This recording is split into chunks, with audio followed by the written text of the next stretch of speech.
진리의 말씀을 주신 것은 살게 하기 위해서 생명력 넘치는 삶, 그리고 하나님과 막힘없는 교제를 창세기 3장에 죄가 들어오기 전에 상태의 모습 그 이상으로 하나님께서는 인류를 회복시켜 주시기 위해서 이 진리의 말씀을 주신 것입니다. 그래서 우리는 말씀을 통해서 진단을 받게 됩니다.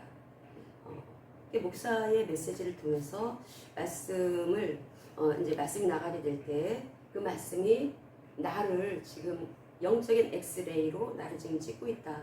내 안에 엑스레이 사진으로만이 확인해 볼 수가 있는 어떤 종양이라든지 어떤 나는 지금 죽어가고 있는데 겉으로 증세가 나타나지 않으니까 모르고 난 지금 건강하다라고 착각할 수가 있는 그런 부분이 있을 수 있습니다. 그런데 이 말씀을 통해서 엑스레이 역할을 하는 초음파 사진 역할을 하는 이 진리의 말씀을 통해서 성도들로 하여금 그 내면의 그 어둠, 내면의 그 무질서 상태 속에서 갖게 된 그 어둠, 그 실체를 알게 하도록 하나님께서는 먼저 종을 세우시고 그 종이 항상 하나님의 말씀 앞에 엎드리게 이렇게 인도하십니다. 근데 그 인도하심 속에서 이 종의 입장, 하나님이 세우신 목사의 개인의 삶 속에서는 굉장히 힘든 일들이 많이 있죠. 돌아보면은 그 제 안에 있는 저도 모르는 그 안에 있는 어둠, 특별히 이제 교만함, 이 교만함, 이러한 것들, 그리고 내 능력, 내가 이렇게 하면 할 수 있어 라고 하는 나의 능력과 나의 어떤 노력, 나의 어떤 성실함, 이런 것들을 의지해왔던 이런 것들을 하나님께서는 처리해 주시기 위해서 어떤 면에서는 인생 속에서 굉장히 많은 어려운 시기를 거치게 하신 것입니다. 근데 그게 처음에는 어려울 때는 이렇게 생각이 안 들죠. 시간이 흐르고 나서 하나님의 말씀이 깨달아지는 깊이가 더 깊어지고 나서야 비로소 알게 된 사실입니다. 하나님께서 그래서 우리의 내면을 보게 하시고 그래서 살게 하시려고 하는 것입니다. 우리는 이 성경을 읽을 때 이 지금 인간의 상태가 어떤 상태인지를 아는 그 상태에서 창세기 3장에 들어온 이 죄로 인해서 인간이 자기 중심적인 삶, 자아 중심적인, 그리고 또 이기적으로 자기 방어적으로 자기를 보호하기 위해서 그렇게 애쓰면서 살아왔지만 그것은 결국은 자기 무덤을 파는 시이고, 그렇게 했을 때 이 삶이라고 하는 것은 자기 무덤을 만든 삶이 된 것이고, 그것이 내 지금 현재 상태를 보면 알 수 있다는 것입니다. 나는 분명히 살아있는데, 나는 분명히 예수를 믿는 사람인데 왜 죽은 것 같을까? 왜 교회를 나왔는데 교회를 다니는데 왜 기쁨이 없을까? 여러분들 가운데서도 교회를 다니는데 기쁨이 없는 사람이 있을 수 있습니다. 말은 안 하지만 왜 기쁨이 없을까? 말씀은 알지만 나는 왜 그 말씀을 통해서 생명력 넘치는 파이팅하는 그러한 삶을 살아내지를 못할까? 나는 여전히 내가 그동안에 해왔던 그 습관, 내가 그동안에 옳다고 붙잡아왔던 나를 안식하게 한다라고 생각했던 그런 어떤 그 습관에 매여서 여전히 나는 그렇게 나는 정말 그렇게, 예를 들어서 술을 먹을 때 술을 먹고 싶지 않은데 나는 왜 또 술을 찾게 될까? 근데 그것은 우리가 당신 술 먹으면 안 됩니다. 예수 믿으면 술을 끊어야죠. 이렇게 한다고 해서 그게 고쳐질까? 성경을 통해서 우리가 그것을 진단해 볼 때 그렇게 해서 해결될 일이 아니라는 것입니다. 인간은 자기 중심적이고 자기 방어적이기 때문에 너 술 끊어야지, 그렇게 예수 믿는 사람이 술 먹으면 안 돼 라고 한다고 했을 때 그러면은 그 사람은 또 반발심이 들게 한다라는 거죠. 그래서 우리는 이 성경을 통해서 왜 술 먹는 사람들, 왜 술을 끊지를 못할까? 담배를 피는 사람들 왜 끊지를 못할까? 그것을 우리가 성경을 통해서 진리의 말씀을 통해서, 다시 말하면 나를 살리는 생명의 말씀인 토부의 질서를 담고 있는 이 말씀을 통해서 그 상태에 있는 사람을 진단해 볼 때 그 사람은 지금 뭔가 허한 상태에 있다. 아직 만족하지 못하는 그 무언가가 있다. 그러니까 그 사람에게는 그게 피난처라는 것입니다. 술 먹는 것이 자기가 안식할 수 있는 그런 시간이고 피난처이고, 또 담배를 피우는 것도 그렇다라는 거죠. 그런데 그렇게 지금 현재 이 사람은 영적으로 어떤 말하자면 영적인 감기, 영적인 어떤 배앓이 앓는 것처럼 앓고 있는데 그런 사람한테 너 담배 피우면 안 되지, 너 술 먹으면 안 되지, 너 그래가지고 어떻게 크리스찬이 나갈 수 있어? 그러면은 오히려 그 사람을 더 상처를 내는 거라는 것입니다. 그럼 하나님은 어떻게 이런 류의 사람들, 그러니까 아직 마른 뼈와 같은 이러한 성도들을 어떻게 대하실까? 교회를 다니는데 기쁨이 없다. 교회를 다니는데 여전히 나는 세상적인 그 어떤 위락, 어떤 내가 안식할 수 있다고 생각하는 나에게 편안함을 준다는, 평안함을 주는 세상적인 것인데 그걸 붙잡고 있을까? 그것은 그 사람 마음 안에 하나님과의 그 언약이 완전히 가슴판에 피 언약이 새겨져 있지 않기 때문이다. 그 안에 아직도 여전히 성령의 그 임하심이 그 마음속 기쁨 속에서, 인격 속에서 내면화되지 못했기 때문이다 라고 말할 수가 있는 것입니다. 우리가 살아있는데 우리는 분명히 예수를 믿는 사람인데 왜 성령의 크신 역사심을 깊이 체험하지 못할까? 왜 우리는 왜 예배를 드리러 나오는 것도 왜 이렇게 어떤 면에서는 부담이 될까? 교회를 다니는 것이 기쁘지를 않고 왜 이렇게 어떤 성가슴, 어떤 성가슬은 그런 일이 의무가 되고 말았을까?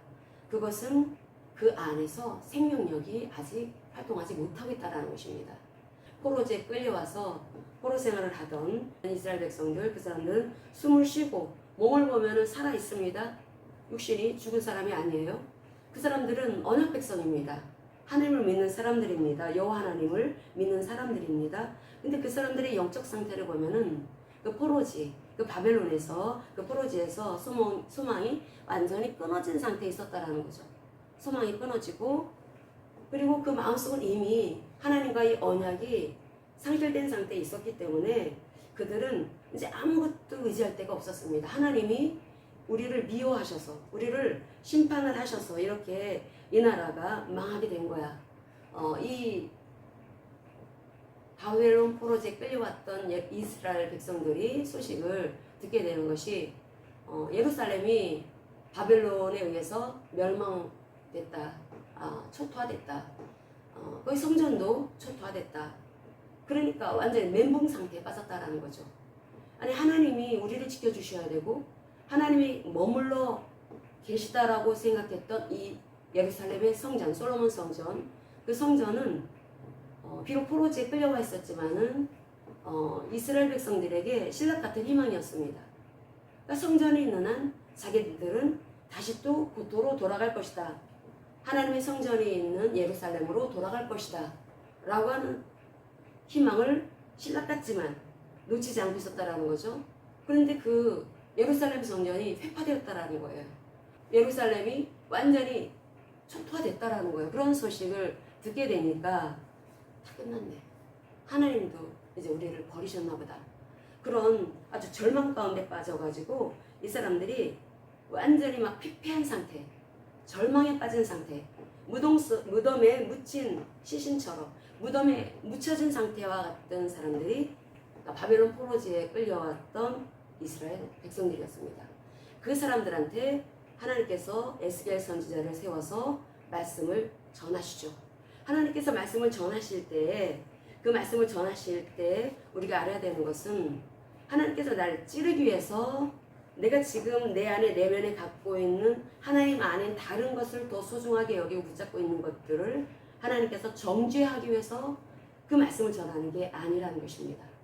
하나님이 나를 찌르는 것 같은 히브리서 4장 12절의 이 말씀과 같이 제사장들이 동물을 이제 죽여가지고 희생 제물로 바칠 때 그 동물들 이 내장을 다 갈라내야 합니다. 그러면 칼이 아주 예리해야 합니다.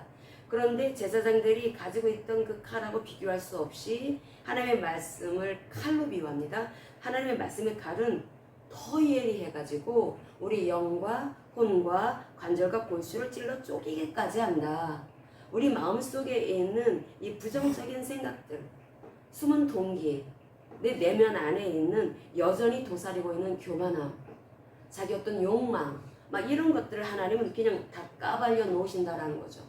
우리의 내장을 완전히 그대로 영적으로 우리가 지금 어떤 상태에 있는지, 너는 하나님을 믿는다고 하지만 너는 여전히 마른 뼈 같다. 너는 입으로는 하나님의 백성이라고 하지만 너의 상태를 봐라. 마른 뼈 같아.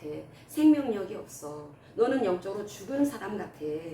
그러니까 하나님께서는 영적인 참으로 고치기 힘든 그러한 그 질병을 가지고 있는 사람들, 다시 말하면 영적으로 고치기 힘든 이 질병이라고 하는 것은 인본적인 그 어떤 좋은 말을 들여다 놓는다 하더라도 고칠 수 없다라는 것입니다. 인간의 이 마음속에 있는 이 교만함, 그 자기의 숨은 동기, 욕망, 또 얼마나 많이 우리 안에 그 사람들과 비교하고 시기하고, 그리고 그 마음의 그 중심에 탐욕이 있고, 또 하나님보다 더 다른 것들을 더 갈망하는 마음이 우리 안에 도사리고 있죠. 그런데 이것을 우린 잘 모른다라는 것입니다. 그냥 나는 하나님을 믿고 예배에, 모든 예배에 다 참여하고, 그리고 나는 또 말씀을 또 언제나 날마다 또 우리가 예배에, 모든 예배에 참여하는 사람들은 말씀을 항상 보죠. 말씀을 봅니다. 또 기도도 합니다. 뭐 길에 뭐 짧고 긴 건 있겠지만은 기도도 합니다. 그런데 왜 그 말씀을 알고 있고 또 기도도 함에도 불구하고 현실화되지 못하는, 여전히 나는 내 안에 라 상태를 그대로 지니고 있는, 주님의 마음을 아프게 하는 그런 모습의 삶을 살아갈까? 다시 말하면 에스겔 선지자가 무덤 속에 갇힌 것 같은 그러한 이 이스라엘 백성들에게 지금 하나님의 그 말씀을 대언을 할 때 먼저 이 마른 뼈의 그 환상을 통해서 니네들이 지금 어떤 상태인지를 알아라 라고 하는 것을 보여주고 있다는 것입니다. 이 말씀은 히브리서 4장 12절의 말씀처럼 이 말씀이 너네가 지금 마른 뼈 같다. 네가 여전히 자기중심적인 그 동기로 하나님의 말씀이 아닌 네가 좋아하는 것들을 붙잡고 네가 기호식품이라고 여기는 그런 것들 여전히 네가 놓지 못하고 있는 그 이유가 무엇인지 아냐. 그것은 네 안에 여전히 우상이기 때문이다. 하나님보다 그 우상을 너는 더 좋아한다. 그 우상이 뭘까요? 이게 바로 잘하는 우상입니다. 자기 자신. 나는 내 몸이 즐거운 게 좋아. 내 몸이 이렇게 술이나 담배를 이렇게 피게 되면은 나는 그럼 그 시간은 이상하게 편안해.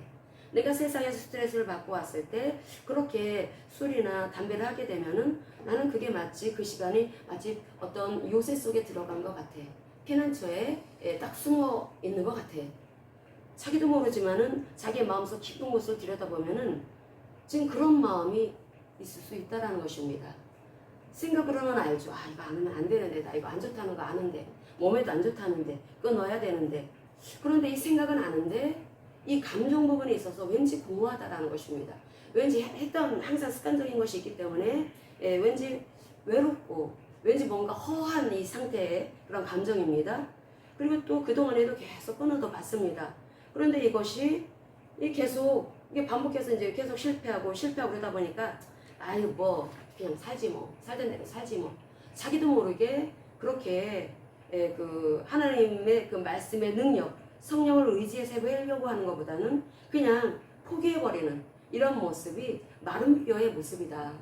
마른 뼈는 생명이 없어서 그런 것이다. 말씀은 분명히 너는 생명력 넘치는 삶을 살아갈 수가 있다. 네가 지금 어떤 환경 속에 있다 할지라도, 심지어 완전히 끝장난 인생인 이 무덤 속에 갇혀있는 그런 모습과 같은 그런 인생이라 할지라도 하나님에게 실패는 없고 하나님에게 있어서 끝장난 인생은 없다. 하나님이 그 사람의 인생을 딱 붙잡으면은 반드시 돌파가 일어나고 그 사람의 인생에 놀라운 역전과 대반전이 일어난다 라고 성경은 우리에게 계속 들려주고 있습니다. 그런데 그 말씀은 머릿속 지식으로는 알고 있습니다. 그래서 내가 끊어야지, 술 끊어야지, 담배 피지 말아야지, 이런 것은 알고 있지만, 그런데 계속해서 실패를 했었기 때문에 이게 잘못하면은 이게 또 패배가 내가 뭘 하겠어, 이런 마음이 악한 마귀로 인해서 들어와 가지고 이 사람에게 있는 어마어마한 이 강점이 있는데, 이 사람이 그 부분을 만약에 이 활용을 한다면 대단한 그런 파워풀한 그런 삶을 살 수가 있게 되는 것인데, 아까 마귀로 인해서 계속 자기의 이 정체성, 주님 안에서의 자기 신앙 정체성을 놓치게 하는 짧게 들어오는 이 속이기 대장인 미혹의 대장, 속이는데 천지의 악한 마귀의 그 생각을 통해서 그 생각이 들어온 것입니다. 마귀가 던진 그 잘못된 생각으로 인해서 계속 그 영적인 파워를, 그 힘을 잃게 된다라는 거죠.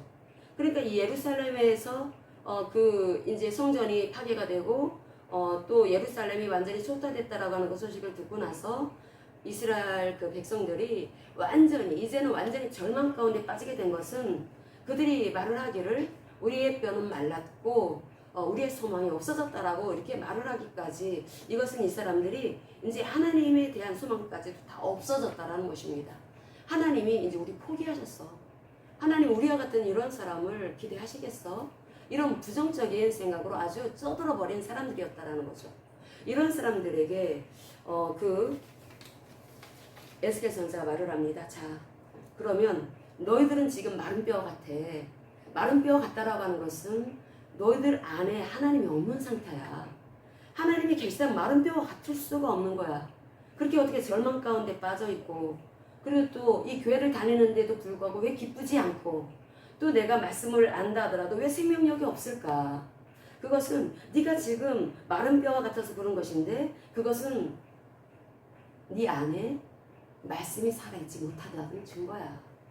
하나님이 너희 그 내면에 하나님이 안 계시다라는 그러한 상태를 알려주는 거야. 너 지금 마른 뼈 같아서 기쁨이 없는 거야. 마른 뼈 같기 때문에 예배의 자리도 정말 불편하고 힘든 거야. 그러니까 이 시간에 와서 내가 졸면서 내가 이 시간을 좀 피해보자. 어쨌든 와야지. 오는데 죽은 도장 찍듯이 오는데, 그때부터는 이제 이제 내 시간이다. 몸은 여기 왔으니까 이제부터 내 시간. 이제 내 마음대로 하면 내 몸이 녹작지근하니까 졸게 됩니다. 그런데 성경은 말씀하십니다. 너 마른 뼈 같아서 그래. 네 마음 안에 살아계신 하나님이 계시다면, 네가 그 말씀을 통해서 성령의 역사, 이 다바르를 네가 체험적으로 깊이 있게 너의 그 인간의 실존, 너라고 하는 인간의 실존 앞에서 그 말씀과 부딪히게 되어서 그 말씀이 네 내면 안에 지정에 쓱 흡수해서 스펀지가 물을 빨아들이듯이 들어가게 되었다면은 너는 그런 상태로 있을 수가 없어. 자, 너의 그 상태에 지금 진단 좀 해보자. 왜 마른 뼈가 됐을까? 너 이렇게 교회에 오면, 그래, 오는 건 잘한 거야. 안 오는 애들보다는 낫지. 왜 졸아? 왜 그러면 교회를 다니는데 왜 기쁨이 없어서 그렇게 하나님이 피난처가 되질 않고 왜 술이 피난처가 되고 담배가 피난처가 되고, 그리고 세상의 어떤 그 지식, 정보, 거리가 피난처가 되어서 그 세상 소리에 그렇게 주목을 해. 그렇게 많은 시간을 왜 유튜브의 영상을 통해서 쓸데없는 그런 소리를 왜 들어? 그것은 네가 뼈가 말라서 그런 건데, 왜 네 뼈가 말랐는지 보자. 이 뼈가 무엇입니까? 뼈가 우리를 지탱해주는 기초가 되는 것입니다. 우리의 이 인생을 지탱해주는 데 있어서, 우리 이제 몸도 그렇죠. 이 뼈가 없으면 우리는 흐물흐물해서 걸어 다닐 수도 없습니다. 뼈가 굉장히 중요한 역할을 하죠. 그래서 이 뼈라고 하는 것은 우리의 존재의 기초를 말하는 것입니다. 우리의 영적인 존재의 기초에 있어서 뼈가, 이 존재 기초는 나의 신앙 전체성, 나는 그리스도 안에서 새로운 피조물이다. 나는 그리스도와 합일된 신부다. 나는 보통 사람이 아니다. 나는 신을 모신 사람이다. 이런 자기 정체성, 신앙 정체성을 분명히 하면 그게 뼈대가 되는 것입니다. 뼈대가 되어야 되는 것인데, 이 뼈가 말라 비틀어졌다라는 거죠. 그래, 왜 말라 비틀어졌을까? 그것은 너의 안에 그 뼈를 마르게 하는 그 무언가가 있기 때문이다. 그것을 확실하게 알려주는 것이 잠언서 14장 30절입니다. 평온한 마음은 육신의 생명이나 시기는 뼈를 썩게 하느니라. 아멘. 지금 이 마른 뼈와 같은 상태에 있는 이 백성들에게 어떤 말을 전하냐면, 잠언서 14장 30절에 너희들의 뼈가 왜 썩었는지 알아? 너희들이 왜 마른 뼈와 같은 상태가 된 줄 알아? 너희들이 영혼이 왜 메마른 줄 알아? 그것은 시기 때문이다 라고 말씀을 합니다. 시기라고 하는 것, 이 단어가 키나라는 히브리어를 쓰고 있습니다.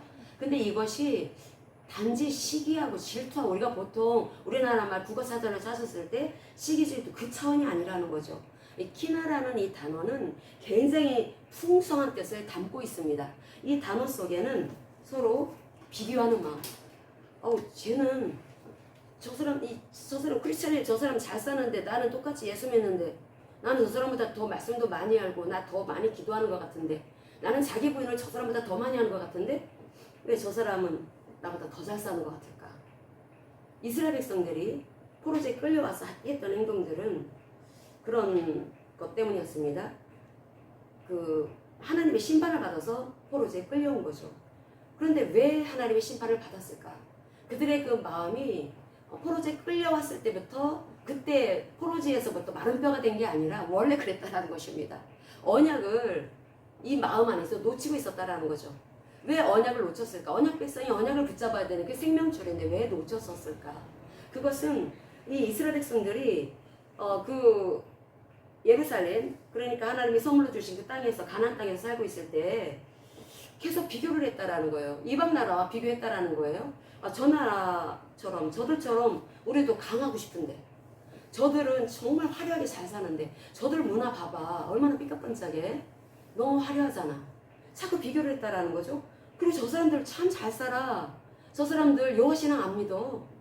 그냥 저 사람들 바알 신앙이라든지 아세라 우상이라든지 그들이 믿는 그러한 그 우상들을 보면은 되게 그 몸에 그 욕망을 충족시켜 주는 것들이 거의 대부분이었습니다.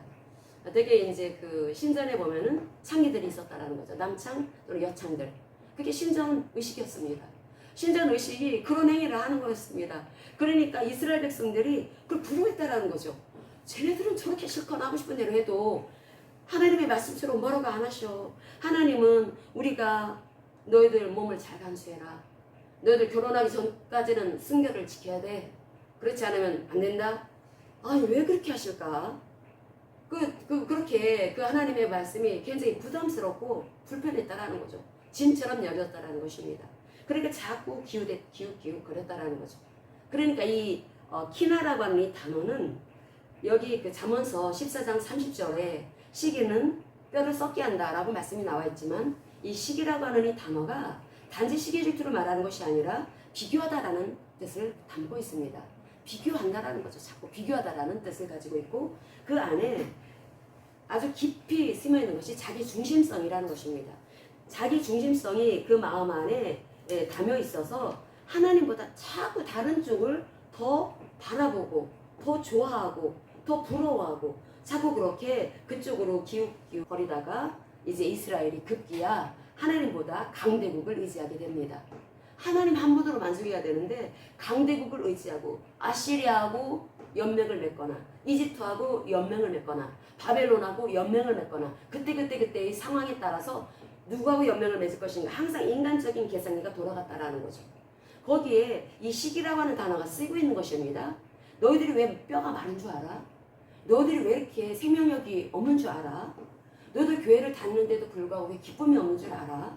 바로 그것 때문에 그런 거야. 자꾸 세상을 돌아보니까 자꾸 비교하고 사람들이 하는 그 문화 속의 화려한 모습, 삐까뻔쩍한 모습, 그런 모습이 부러워 보이니까 하나님의 말씀보다는 자꾸 세상을 바라보고 그러다 보니까 그들 마음 안에는 우상이 있습니다. 자기중심성의 우상. 마음속을 쭉 들여다보면은 네 마음속에 키나가 있어서 그래. 자기중심성. 그게 너 뼈를 썩게 한다. 그게 너 뼈를 마르게 해. 그게 너에게 신앙을 가지고 있다 하더라도 기쁨이 없게 만드는 원인이라는 거 알아야 되겠다. 하나님께서는 그걸 알게 하신다라는 거죠. 우리가 거기에 대해서 이게 나를 썩게 만드는 거다. 나를 하나님과의 관계 속에서 뼈를 마르게 하는 것이고 그리고 이것이 내 마음속에 하나님과 연합되어지는 것을 회방하는 거구나 라고 하는 것을 반드시 알고 있어야 된다라는 거죠. 그러면 우리가 이런 상황 속에서 하나님의 그 말씀을 우리는 딱 교리적으로도 또 잘할 수가 있죠. 그래 맞습니다. 그 말씀 압니다. 그 말씀을 아는데 우리가 그 현대 크리스천들 교회에 열심히 나오고 또 말씀을 잘 알고 있다 하더라도 특별히 우리 교회 성도들한테는 그런 게 안 보이는데 오랫동안 믿은 사람들, 특별히 큰 교회 성도들한테 그게 굉장히 많이 보입니다.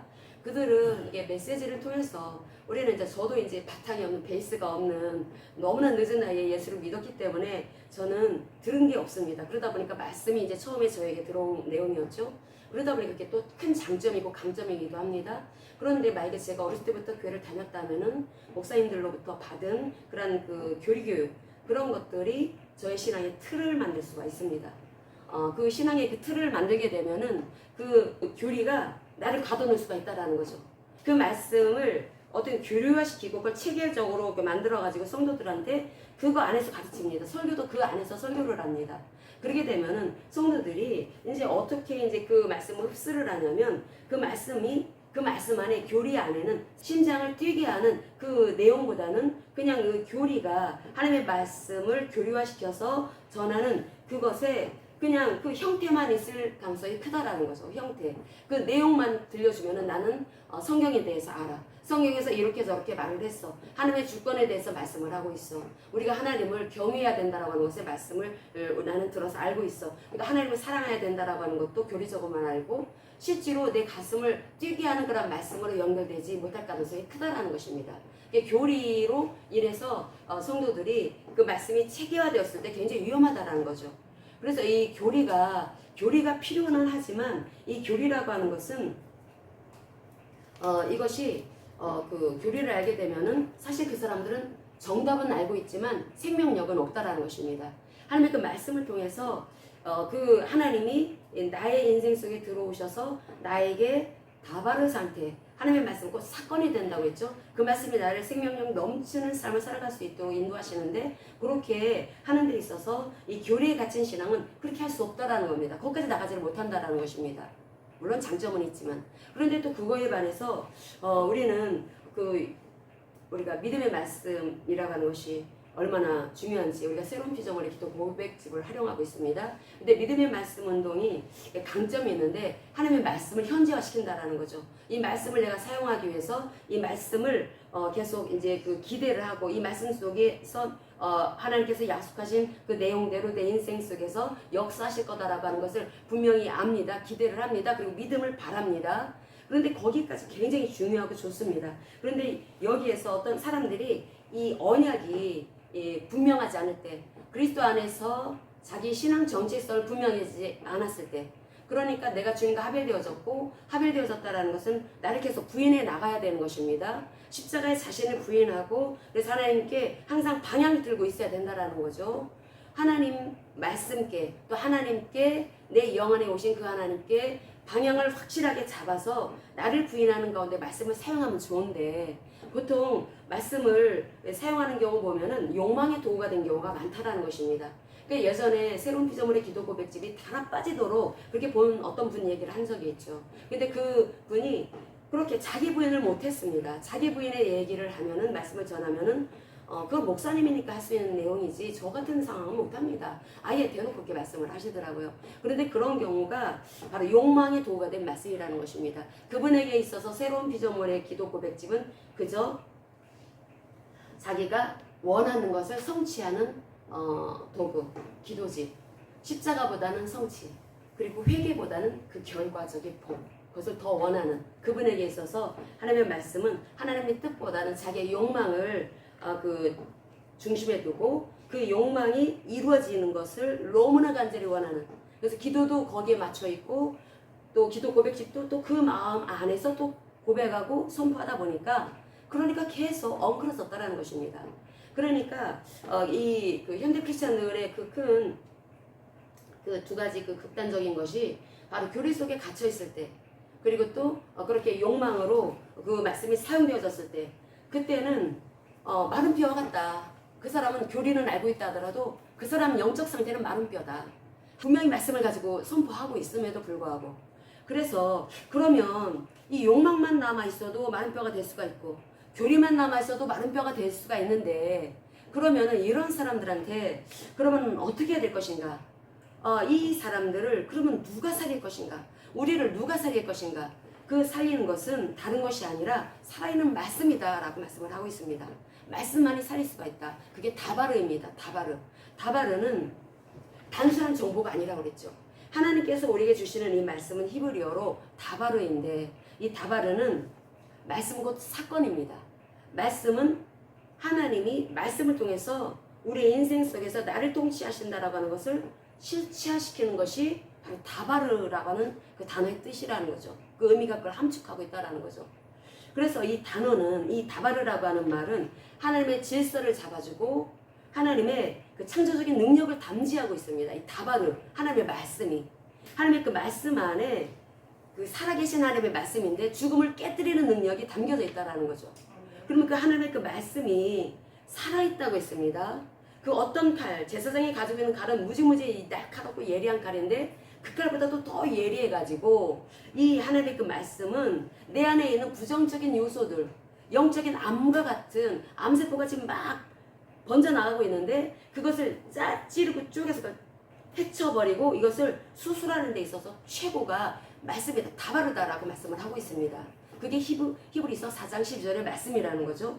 그러니까 히브리서 4장 12절의 말씀은 영과 혼을 찌르고 영과 혼과 몸을 회복시킨다라는 것입니다. 회복시켜가지고 그래서 우리 안에 지금 내 안에 나는 지금 순종하는 사람인지 하나님의 말씀을 따르고 하나님의 것을 하나님의 일을 기뻐하고 진짜 내 마음 속에서 진짜 기쁨이 올라와가지고 하나님을 섬기고 있는지 내 안에는 그렇다면 생명이 있을 것이고 안식이 있을 것입니다. 그런데 그렇지 않고 여전히 마른 뼈와 같다면 그 사람은 결국은 이런 상태, 이 마른 뼈와 같은 상태로 계속 지나게 되면은 결국 그 사람은 불순종한 상태에 있는 것이고 불순종하는 상태에 있는 사람은 기다리는 것은 심판과 죽음밖에 없다. 그렇기 때문에 하나님께서는 살리고 싶다라는 것입니다. 너 그 상태로 두고 싶지 않아. 내가 너 살리고 싶어서 내가 너 지금 수술하려고 하는 거야. 그러니까 너 그 말씀을 하나님의 말씀을 살아있는 말씀으로 받아들여야지 나를 치는 나를 정죄하는 말씀으로 들으려고 하면 안 된다. 이 말씀은 하나님이 살리려고 주시는 말씀이라는 것입니다. 내가 왜 하나님의 말씀을 따르지를 못할까? 왜 나는 하나님의 그 말씀 앞에서 어떤 부분은 지키는 것 같지 어떤 부분은 피하려고 할까? 그것은 네가 여전히 라의 질서 속에 있기 때문에 그래. 네 지정의가 여전히 붙잡고 있는 그것은 결국은 너를 계속 어둠 가운데 가두는 것이고 계속 하나님의 통치 아래에 두는 것이 아니라 사탄의 통치 아래에 두게 하는 악한 마귀의 술수야. 마귀의 속임수에 너 넘어가면 안 된다. 그렇기 때문에 말씀을 통해서 네가 지금 마른 뼈 같은 상태라고 하는 것을 알려주고 있고 그래서 누가 그러면 살릴 것인가? 어떤 존재가 살릴 것 같으냐? 너를 살리는 게 담배냐? 술이냐?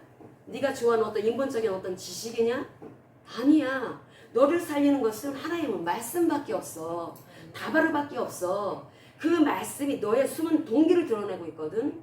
너 지금 왜 그렇게 자꾸 다른 사람은 모를 것 같지? 하나님은 아셔. 네 숨은 동기 속에 왜 그렇게 그 마음속 부정적인 그 마음을 가지고 그 숨은 동기는 아주 어두컴컴해가지고 하나님의 마음을 아프게 하느냐? 하나님은 너를 통해서 하나님께서 그 하실 일이 얼마나 어마어마한데 네 안에 있는 가능성을 봐야지. 하나님은 그 가능성을 통해서 너를 통해서 일하시려고 생명을 주시고 말씀 다바르의 말씀을 주시고 성령을 주심으로써 네가 이 땅에서 하나님 나라 확장되는 데 있어서 굉장히 중요한 역할을 할 수 있는 사람으로 그렇게 하나님은 불러주시고 그렇게 세워주셨는데 너의 그 가능성은 왜 이렇게 못 보냐? 안 보냐? 넌 대단한 하나님 나라 확장에 큰 일을 할 수 있는 사람인데 너는 네 스스로가 너를 까먹고 있다. 너는 지금 네 스스로를 갉아먹고 있다. 네 생명력 넘치는 존재를 지금 갉아먹고 있어. 너 지금 너 속고 있다. 너 지금 언약 가운데 하나님과 하나 되어졌다라고 하는 것을 머릿속 지식으로 알고 있지. 말씀 자주 들었으니까. 그럼 자주 듣게 되면 또 저 소리 또 안 해. 그런데 왜 그런 생각이 딱 들을까? 네 안에 말씀이 실제화되지 않았기 때문에 그래. 그것은 바로 그노시스의 지식, 머릿속 지식으로만 알고 있다는 것입니다. 근데 하나님께서는 자, 너 옛사람이 어떤 사람인지 알아?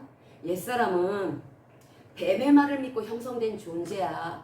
창세기 3장에 뱀의 말을 듣고 아담과 하와가 이제 하나님의 자리에서 지네가 앉아가지고 내가 최고지, 내 생각이 최고지, 나만한 사람이 어디 있어? 이 교만한 마음을 품고 그렇게 해서 형성되어진 존재가 옛사람이야.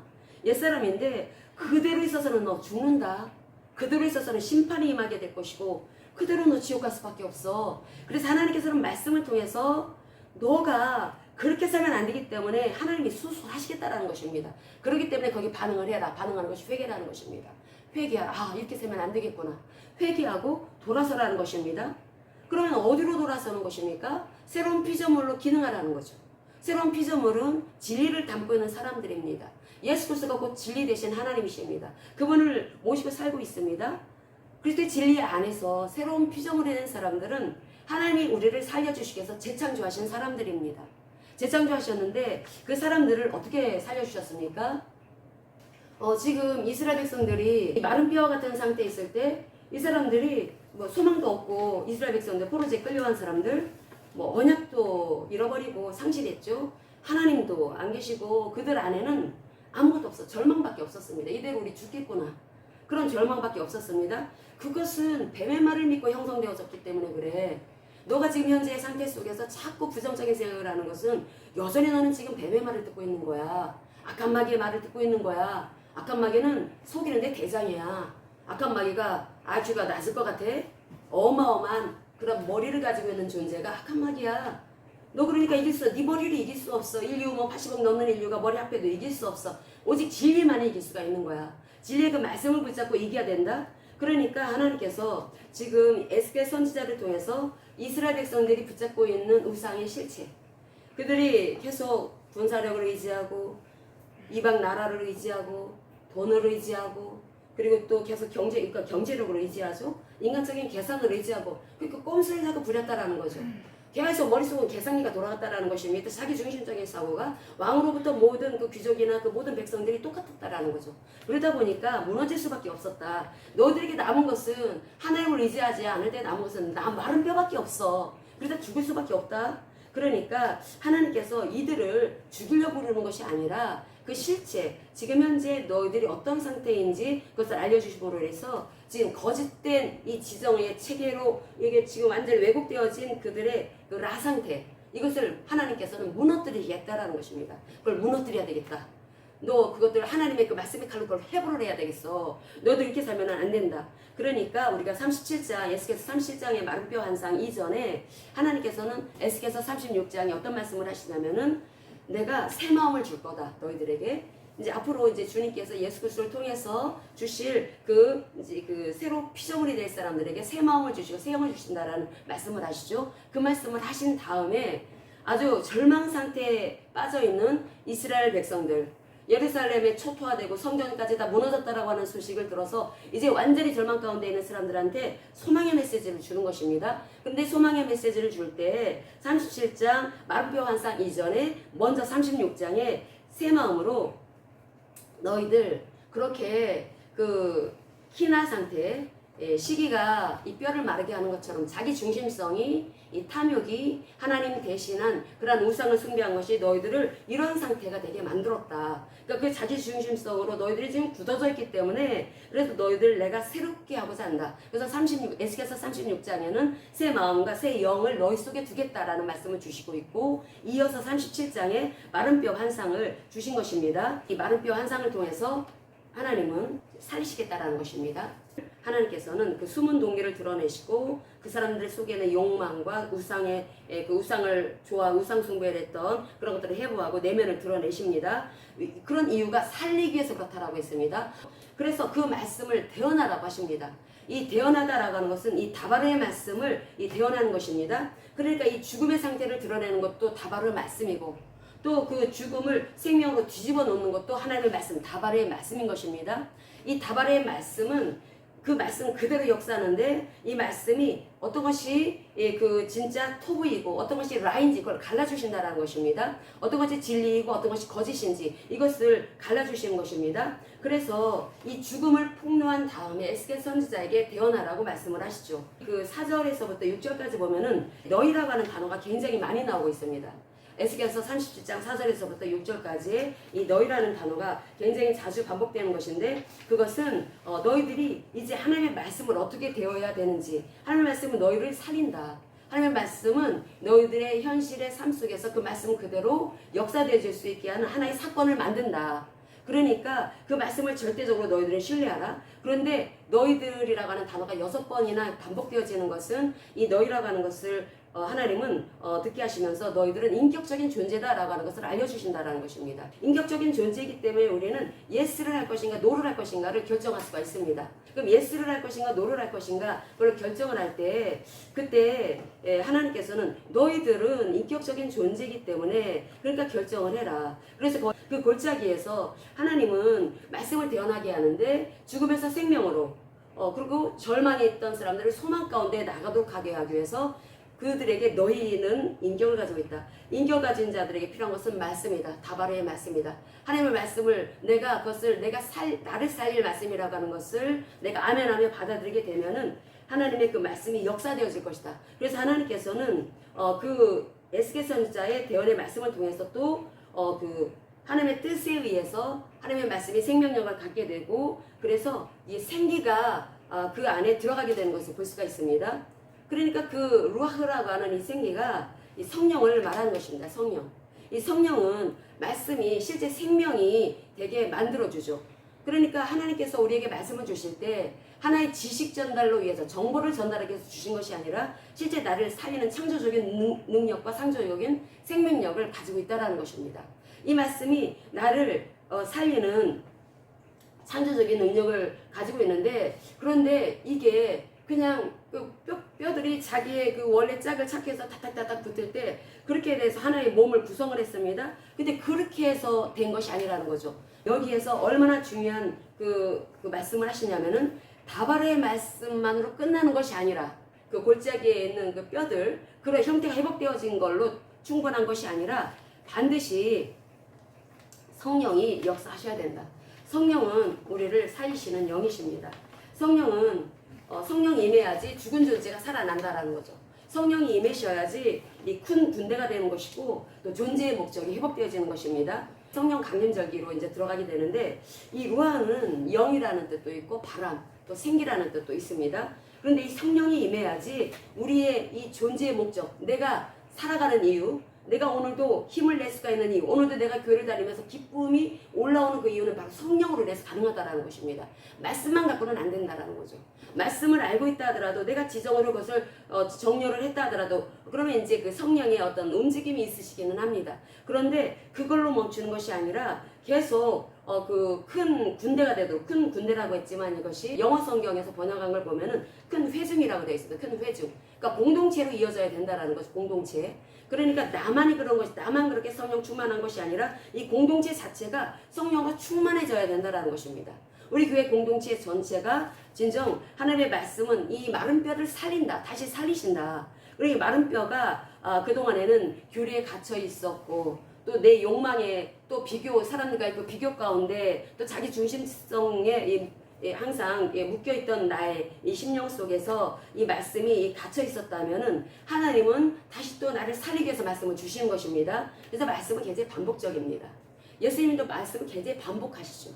말씀을 반복하시고 굉장히 중요한 말씀이기 때문에 우리가 이 신구약을 이렇게 구약 신약을 보면은 얼마나 많이 말씀이 반복되어지는지 모릅니다. 왜 그럴까요? 이것이 잘 안 되기 때문에 그런 것입니다.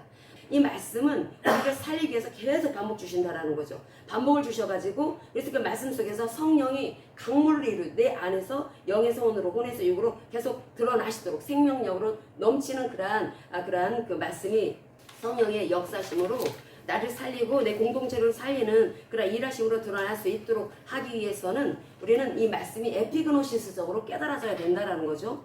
그래서 에스겔서 37장 14절을 우리가 한번 읽겠습니다. 내가 또 내 영을 너희 속에 두어 너희가 살아나게 하고 내가 또 너희를 너희 고국 땅에 두리니 나 여호와가 이 일을 말하고 이룬 줄을 너희가 알리라. 여호와의 말씀이니라.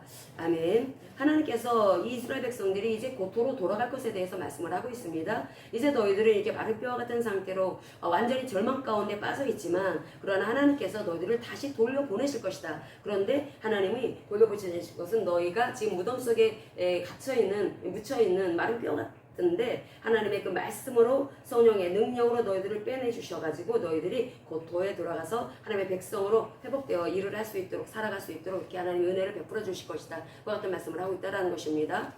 그러니까 여기 에스겔서 37장 14절에 이제 라헬 질서가 뼈를 말렸지만 이스라엘 백성들 뼈를 말렸지만은 이 하나님의 다바르는 죽은 뼈 위에 다시 생명을 선포하신다라는 것입니다. 생명을 선포하셔서 이제 내가 내 영을 너희 속에 두어서 너희가 살아나게 하리라. 너희는 인격적인 존재다. 인격적인 존재는 하나님의 말씀을 앞에 두었을 때 내가 예스 할 수도 있고 노 할 수도 있는 것입니다. 근데 그 말씀이 나를 살린다 라고 하는 것을 분명히 안다면 내 생각과 감정과 의지가 움직이겠죠. 움직여가지고 하나로 이렇게 뭉쳐서 움직일 수가 있습니다. 그래서 그것이 어렵게 생각하게 하는 것이 예를 들어서 아이들이 아주 천방지축으로 뛰어노는 아이들이 차도 큰 도로에서 뛰어놀을 때 엄마가 위험하다고 가지 말라고 하면 그 말을 그냥 듣는 애들이 있습니다. 그 엄마의 그 말이 그 아이에게는 생각과 감정과 의지, 그 엄마의 그 한마디의 말, 너 거기 가면 위험해 안 돼. 그렇게 말을 한 그 짧은 그 말 속에서 아이의 지정에는 안 되는구나. 그러면 무서운 일이 일어나나 보다, 사회 치나 보다. 가지 말아야지. 이 생각과 감정과 의지가 동시에 움직였다라는 거죠. 이 아이에게 엄마의 그 도로에서 놀지 말라고 하는 그 외마디의 그 말은 이 아이에게 에피그노시적으로 깨달아졌다라는 것입니다. 그러니까 그 말씀이 그 아이에게는 이제 살리는 말씀이 되었다라는 거죠. 그런데 어떤 애들은 놀지 말라고 해도 끝까지 노는 애들이 있습니다. 괜찮아. 머릿속 지식으로 엄마 소리를 듣습니다. 거기 가서 놀면 안 돼. 위험해. 위험하다라는 걸 알아. 그런데 나는 괜찮아. 나는 조심할 거야. 차 오는 거 피하면 돼. 그게 뭘까요? 엄마의 말은 들어서 알고 있지만 내 감정은 여전히 내가 놀고 싶은 대로 놀고 싶다라는 것입니다. 내가 그동안 하고 싶은 대로 하고 싶다라는 거죠. 내 감정은 여전히 내가 그동안에 편하다고 생각했던 그 부분대로 내가 여전히 술 먹고 여전히 담배 피우고 그러고 싶다라는 것입니다. 내 의지도 그러니까 하게 되는 것입니다. 그렇게 하면 안 된다라는 거죠. 우리가 성령 강림절기를 시작하면서 우리가 출발했을 때 우리 하나님께서 말씀을 하십니다. 내가 너를 일으키려고 하는 거다. 너 안에 있는 그 가능성을 봐야지. 너는 왜 자꾸 환경 속에 상황 속에서 사람들이 너를 평가하는 것으로 너는 너를 계속 제어하냐. 하나님이 너를 보시듯 너는 너를 봐라. 너의 신앙 정체성을 분명히 하고 네 안에 있는 그 가능성, 네 안에 있는 그 강점, 그것을 보면서 그러면 그걸 알게 되면은 금방 에피그노시적으로 깨달아져서 안 하게 됩니다. 생각, 감정, 의지가 그냥 하나님의 말씀 앞에 그냥 굴복을 한다라는 거죠. 그래서 내 마음이 그래서 이 성령 강림절기 때 성령은 말씀을 실제로 만드신다. 말씀을 실제로 만드셔서 내가 술을 먹었던 사람이라면 술을 끊게 만드시고 또 이 죽은 것을 살리시는 하나님의 영이시기 때문에 내가 마른 뼈 같은 상태에 있다 할지라도 그래서 내가 환경은 이미 너 끝났어. 내 감정적으로도 내 같은 사람이 뭐를 하겠어. 내가 이렇게 여러 번 술, 담배 끊어보려고 했지만 안 됐는데 내가 뭘 하겠어. 그런 감정이 올라왔다 하더라도 그래서 이성적으로 생각을 하나 이게 불가능하다고 생각하더라도 하나님의 말씀은 말합니다. 하나님께서 묻으십니다. 너의 그 마른 뼈 상태에 이 마른 뼈가 살 수 있다고 생각하느냐? 에스겔 선지자가 대답을 하죠. 주께서 하십니다. 주님의 주권 안에 있습니다. 그거는 모른다는 거라기보다는 하나님께 모든 것을 일임에 따라 하나님이 하셔서 하나님이 일하실 거라고 하는 것을 기대하면서 자기는 그냥 하나님의 뜻에 그냥 엎드린다라고 하는 의미라는 거죠. 그래서 우리가 이 성령 강림절에 하나님의 말씀하고 이 성령은 정말 우리의 그 라상 때에 죽을 수밖에 없는 실패할 수밖에 없는 사람을 어떻게 일으키시는지 그래서 나의 이 존재를 아주 해부해서 죽음 상태를 그대로 드러내고 그래서 나 안에 있는 왜곡된 마음 어떤 왜곡된 라지스 속에 있던 나의 어떤 삐딱한 마음 어떤 교만한 마음 어떤 이런 것들을 다 드러내시고 폭로시킨다라는 거죠. 그래서 이 마른 뼈 같은 사람을 하나님은 다시 살리시고 싶다. 그래서 말씀과 성령으로 일어나야 한다. 다바르만이 아니라 성령으로 이 다바르도 그러니까 기능적으로는 말씀과 성령이 이제 이렇게 분리가 됩니다. 그런데 포괄적으로는 다바르도 성령을 품고 있다라는 거죠. 어쨌든 이 성도는 말씀이 정보가 아니라 살아있는 다바르 앞에 자신을 여는 사람입니다. 자신을 열고 그래서 오늘도 나의 마른 뼈 같은 심령에 생기를 불어 넣어 주소서. 하나님 내 안에 마른 뼈 위에 다시 말씀해 주시고 성령의 생기를 불어 넣어 주소서. 우리가 그와 같은 마음으로 하나님 앞에 엎드려야 될 것입니다. 하나님께서는 우리를 살리려고 이와 같은 말씀을 하시는 것이고 우리를 살리려고 계속해서 이렇게 반복적으로 강조하면서 말씀을 하는 것입니다. 우리는 지식이 필요한 게 아닙니다.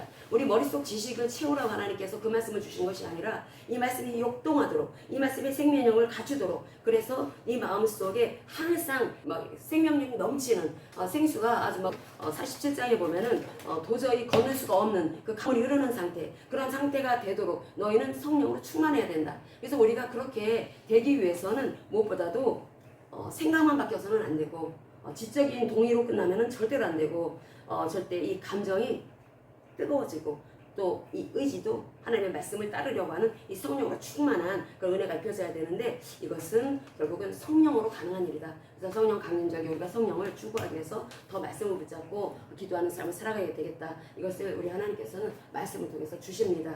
그래서 하나님께서는 생명을 주시기 위해서 끊임없이 우리에게 말씀을 통해서 다가오고 계시고 있고 그 말씀은 결국 우리를 성령께로 인도하시는 하나님이시다 라고 하는 것을 알 때 우리는 흔들림 없이 하나님의 뜻 가운데 나아가는 잡으로 복된 삶을 살아가는 하나님의 귀한 도구들 될 수 있을 것입니다.